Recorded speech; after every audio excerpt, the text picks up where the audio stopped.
আনন্দবাজার অনলাইনে কিন্তু 2022 ডেটের একটি অত্যন্ত গুরুত্বপূর্ণ খবর প্রকাশ হয়েছে। আমি একটু সংক্ষেপে আপনাদের জানাচ্ছি। 2022 ডেট যারা দিয়েছেন তাদের জন্য কিন্তু খবরটা অত্যন্ত গুরুত্বপূর্ণ।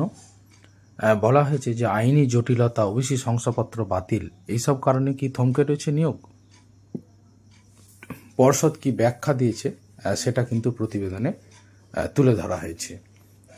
ওবিসি শংসাপত্র বাতিল মামলার কারণেই সম্পূর্ণ তালিকা পাচ্ছে না প্রাথমিক শিক্ষা পর্ষদ, এবং তার ফলে পরীক্ষা নিয়েও যোগ্য শিক্ষক পদপ্রার্থীদের কিন্তু কাউন্সেলিংয়ের জন্য বিজ্ঞপ্তি জারি করতে পারছে না পর্ষদ। তো এই খবরটা কিন্তু আনন্দবাজার অনলাইনে কিন্তু প্রকাশিত হয়েছে। সেখানে বলা হয়েছে 2022 থেকে 2025 গত 3 বছরে দুবার টেট পরীক্ষা নিয়েছে প্রাথমিক শিক্ষা পর্ষদ। তারপরেই কিন্তু থমকে রয়েছে ইন্টারভিউ, অর্থাৎ ইন্টারভিউ এখনও হয়নি, বেরোয়নি শেষ পরীক্ষার ফলও।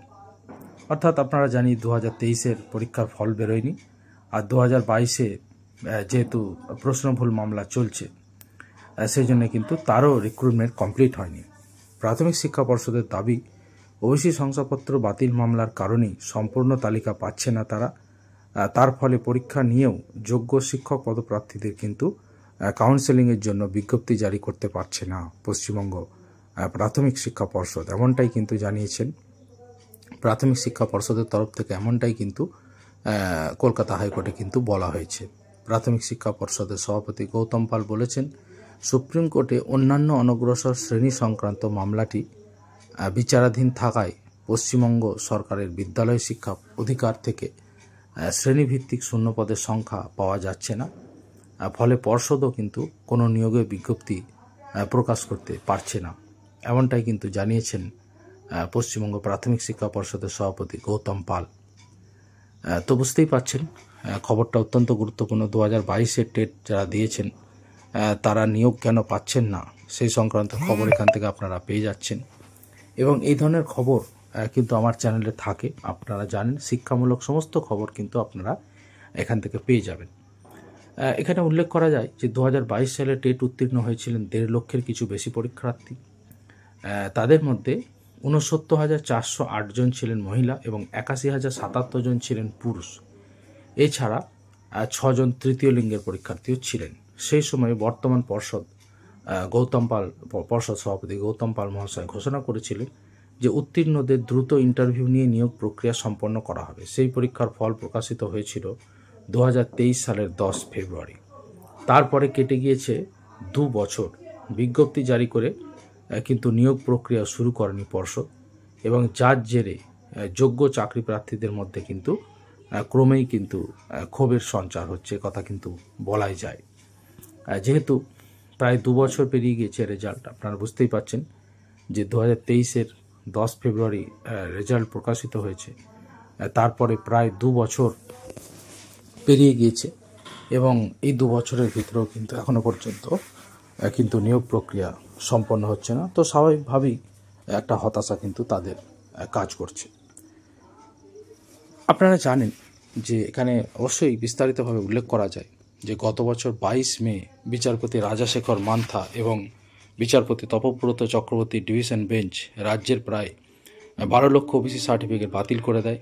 হাইকোর্ট জানায় 2010 সালের পর থেকে পদ্ধতি মেনে এইসব সার্টিফিকেট তৈরি করা হয়নি। এর ফলে এই সার্টিফিকেট অর্থাৎ ওবিসি সার্টিফিকেট বাতিল। ওবিসি নিয়ে বিস্তারিত খবর আপনারা আমার চ্যানেলে দেখছেন এবং আগামী দিনেও পাবেন। এই রায়কে চ্যালেঞ্জ করে সুপ্রিম কোর্টে যায় রাজ্য। পরে একই কিন্তু রায়কে চ্যালেঞ্জ করে পশ্চিমবঙ্গ অনগ্রসর শ্রেণী কমিশনও। সেই মামলার শুনানি চলছে শীর্ষ আদালতে। চলতি বছরের 18 ফেব্রুয়ারি পরবর্তী শুনানি আছে বিচারপতি গগৈয়ের বেঞ্চে। আপনাদের অবশ্যই 18 ফেব্রুয়ারি আমার চ্যানেলে নজর রাখবেন। আমি অবশ্যই লেটেস্ট আপডেট কিন্তু আপনাদের জানিয়ে দেবো। জানেন যে আমি একটা সার্ভিস করি এবং সেই কারণে হয়তো একটু দেরি হয়ে যায়, কিন্তু আমার চ্যানেলে অবশ্যই কিন্তু আপনারা খবর পেয়ে যাবেন। আমি সময় পেলেই কিন্তু খবর জানিয়ে দেব। এরই মধ্যে এই বিষয়ে নতুন করে দায়ের হওয়া মামলা খারিজ করে দিয়েছে শীর্ষ আদালত, সেই সংক্রান্ত খবর আমি জানিয়েছি। পাশাপাশি পর্ষদের ব্যাখ্যা, টেটই একমাত্র মানদণ্ড নয় নিয়োগের। সংরক্ষণ, অসংরক্ষিত শ্রেণী, তপশিলি জাতি, উপজাতি তালিকার প্রয়োজনীয়তার পাশাপাশি ইন্টারভিউ প্রক্রিয়াও মধ্যেও কিন্তু অনেক ধাপ রয়েছে, যার মধ্যে টেটও রয়েছে 5 নম্বর। বাকি 45 নম্বর বিভিন্ন বিষয়ের যোগ্যতার নিরিখে কিন্তু নির্ধারিত করা থাকে। আইনি জটিলতা না মিটলে বিজ্ঞপ্তি প্রকাশ করা সম্ভব নয়, তাতে আদালত অবমাননার দায়ে পড়তে হবে পর্ষদকে।